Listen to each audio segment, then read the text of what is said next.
Welcome back to the channel, guys. My name is Joe. This is Shooting Gallery, and we have a build that I have been waiting to do for a while, and everything has finally come into place, and the countdown to you-know-what town is ready for our first SBR build. Let's get into it. So welcome back to the channel, guys. Like I said, my name is Joe. We are going to finally get into the build I've been wanting to do this entire year. I've been looking forward to it.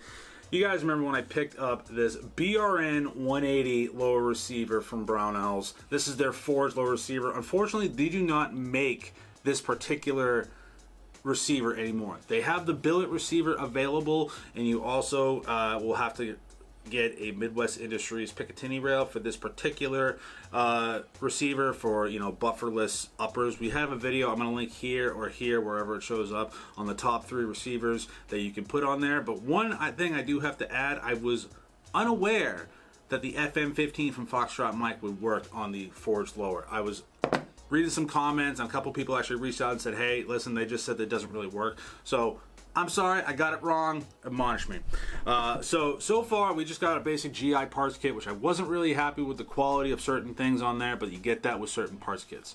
The BRN 180 receiver is unique because you do not have a buffer tube. You have a 1913 pick rail on the back of it, kind of going off of like an MCX style rifle. I automatically swapped out the A2 pistol grip because you guys know I hate A2 pistol grips. We have a video on that. I'm gonna link it here or here. And I popped this Mean Arms carbon fiber pistol grip. It's a lot better texture. I really enjoy it. Maybe down the road I'll swap it out again, but right now I'm gonna go with Mean Arms. So I finally got this sent to me. A few months back, we had my buddies David and I want to say Michael from Matador Arms. Matador Arms actually at one point produced the Brownells BRN 9, which is a offshoot of their Mongo 9mm rifle. This is and it was a pistol length upper receiver. So I now have the Matador Arms Mat 9. This is an upgraded version from the Mongo 9. It has some more aesthetics to it, different there's M-locks on the 3, 6, and 9. It is a side charging bufferless system. This can literally go on any upper receiver, any AR-15 lower receiver. This is a monolithic upper chamber for 9mm. And the beauty of this upper receiver is that it allows you to have last round bolt holding with most mags, and it's able to work with a variety of different mags. So Glock, SIG, M&P, CZ, Scorpion, and Mean Arms Endo mags, which we're going to be running, because Mean Arms Endo mags are 9mm guts that you put in a Gen 3 or Gen 2 P mag. This is threaded 1/2x28, so for you whisper stick lovers out there, which I actually own a said whisper stick now, but let's go ahead and just show you the beginnings of what we're going to go over in this particular build series. Alright guys, so this is considered a pistol. I'm building this as a pistol for now. So when you are going to get into the NFA world and you want to, say, put a stock on something like this, if you put a stock on this particular pistol, because this is a pistol in this current configuration, the second you put a stock on this without doing the paperwork, that is 10 years in jail and $250,000 fine for violating the National Firearms Act. Do not do that. You don't need to be going to prison. Fill out the paperwork. You can e-file now. Wait for your tax stamp. Please do not commit felonies. That's not what we do here on the channel. I'm not a lawyer, but it's common sense. I think it's completely unconstitutional that we have to do this. But at the same time, who's paying your bills? Who's taking care of your family if you decide to do that and God forbid something happens? Just consider that. That's why I'm saying follow all your local laws, fill out the proper paperwork, fill out your Form 1, and that's what you're going to have to do. You're going to fill out a Form 1 with the ATF in order to put a stock on this gun, and that's what we're going to do. The good thing about the Matador Arms Mat 9 is that, one, this, first of all, it looks dead sexy. Side charging, non-reciprocating, so I can hold my hand just like that, get a proper grip, and this thing not blowing my thumbs out. All right, and since we're using the Mean Arms Endo mag, I can train with PMags. So this, again, for YouTube's purposes out there, nothing's in the magazine and there's nothing in the chamber. So this is safety check. Look at that, locks back on the last round. That is just sexy. So what we're going to do, we're going to go over how the process is when it comes to creating your first Form 1 SBR. Form 1 is when you're going to be turning a pistol into a rifle. Now, the beauty of it is once we SBR this, we already have the tax stamp for it. Once you put a suppressor on this as well, you've already gone through that paperwork. This would technically be a 2-stamp gun if you have a suppressor.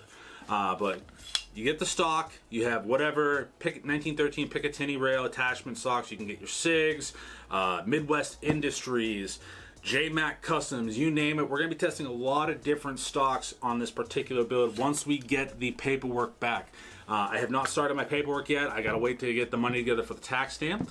But we're going to be testing the crap. And big shout out to Matador Arms for sending the Mat 9 upper. This thing is dead sexy. I love you guys over there at Matador Arms. I am super excited. They wanted to they wanted to send this out so we can make this video series for people that are new to getting into the NFA. I think, you know, the hashtag SBR, all the things, is kind of like the motto of this video series, this video project that I've been planning for months. So guys, do me a favor, check out Matador Arms. You can actually get the Mat 9 on Brownells right now. Stop this press, hold on. As I'm editing this video that you guys are watching right now, I just want to double check. Brownells is actually no longer selling the Matador Arms Mat 9, but you can find them on places like AIM Surplus, Matador Arms and website, all that good stuff. There's other places that you can find the Mat 9, but I just want to make that quick correction that they are no longer selling it at Brownells at the current moment. Things might change in the future, but back to the video. And you can get pretty much everything on this gun at Brownells. So do me a favor and check out the blog post / affiliates page if you want to help support the channel. That is the most direct way. And again, I can't thank Matador Arms enough for wanting to be part of this video series. It's going to be a really fun project. So in the coming weeks, we're going to be having videos on it's not going to be shooting, it's more informational, because I want to be here to give you guys the information on what to do and just give you tips and tricks like creating your eForms account, what you're going to need when you go to file your Form 1, what to do after once you get your tax stamp, because once you get your tax stamp, yeah, you can throw the stock on there, but there's a couple more things you got to do to make sure you're in compliance. So guys, thank you so much for watching today. Do me a favor and smash the like button on this video and subscribe if you haven't already. Comment down below if you want to see certain stocks be tested, what you want to see done on this 9mm build. That's what I'm here for. I'm here for you guys. If it wasn't for you guys, I wouldn't have this channel. Big shout out to Brownells. Do me a favor, head over there and pick up all this stuff you want. Obviously, follow your local laws. You saw the last video that we just got our first suppressor from Brownells, which means so much to me because I love those guys to death. We're going to be doing a lot with this upcoming build. So stay tuned. Hit subscribe if you haven't subscribed to get updated every time I drop a video. And thank you guys so much for watching. Stay safe, stay shooting. We'll see you next time. Peace.